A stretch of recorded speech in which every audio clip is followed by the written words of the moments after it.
आजारी पडल्यावर उपचार करण्यापेक्षा आजारी पडूच नये यासाठी जीवनशैलीत सकारात्मक बदल करणं आवश्यक आहे, असं मत राधानगरीचे गटविकास अधिकारी सर्जेराव पाटील यांनी व्यक्त केलं।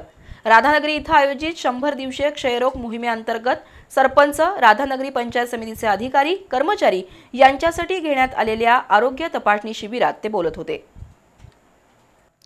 मुख्यमंत्री देवेंद्र फडणवीस आणि महाराष्ट्र शासन यांच्या 7 कलमी कृती कार्यक्रमांतर्गत 100 दिवसीय क्षयरोग मोहीम राबवण्यात येणार आहे। त्या अनुषंगानं राधानगरीतील पंचायत समितीमध्ये आरोग्य शिबिर घेण्यात आलं। रोजचा व्यायाम आणि सकस आहार हे तणावमुक्त आणि निरोगी जीवनासाठी महत्त्वाचे घटक आहेत। तणाव, चुकीची जीवनशैली आणि असंतुलित आहार यामुळे विविध आजार बळावतात। त्यामुळे प्रत्येकानं आपल्या दैनंदिन जीवनशैलीत बदल करून आरोग्याला प्राधान्य दिलं पाहिजे, असं गटविकास अधिकारी सर्जेराव पाटील यांनी सांगितलं।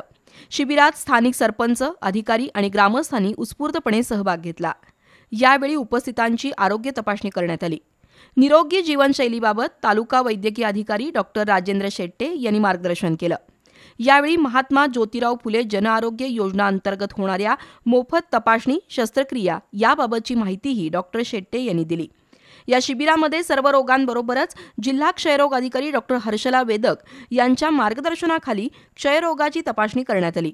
यावेळी सरपंच परिषदेचे अध्यक्ष नेताजी पाटील, सरपंच प्रभाकर पाटील, सहाय्यक गटविकास अधिकारी मल्हारी बनसोडे, उपअभियंता NS कांबळे, विस्तार अधिकारी लालासो मोहिते, रतन साबळे, निवृत्ती जमदाडे, राजसिंग सुंदरडे, अनिल जाधव, मिनल रामसे, वनिता पाटील यांच्यासह पंचायत समिती विभागाचे सर्व अधिकारी कर्मचारी उपस्थित होते।